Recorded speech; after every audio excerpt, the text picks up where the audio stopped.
Rajkot police commissioner તરીકે બ્રજેશ ઝાએ charge સંભાળ્યા બાદ અધિકારીઓ સાથે કરી બેઠક. બપોરે 12:30 વાગે ગેમ ઝોન દુર્ઘટના સ્થળની લેશે મુલાકાત.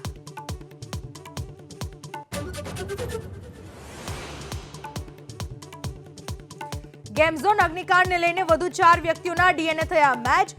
અત્યાર સુધીમાં કુલ 17 મૃતદેહના સેમ્પલ થયા મેચ.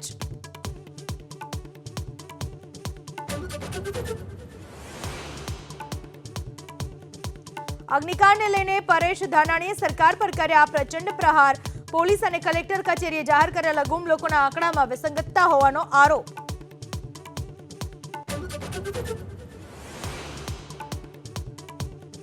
અગ્નિકાંડ બાદ સરકારના આદેશથી પ્રશાસનની કામગીરીમાં ખુલ્લી પોલ. અમદાવાદના ચાંદલોડિયામાં જોય એન્ડ જોય ગેમ ઝોન અને ભાવનગરમાં ફાયર સેફટીના અભાવે કે મોલ સીલ.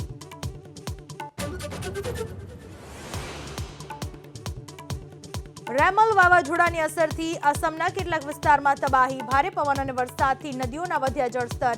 વિવિધ દુર્ઘટનાઓમાં એકનું મોત, 17 ઇજાગ્રસ્ત.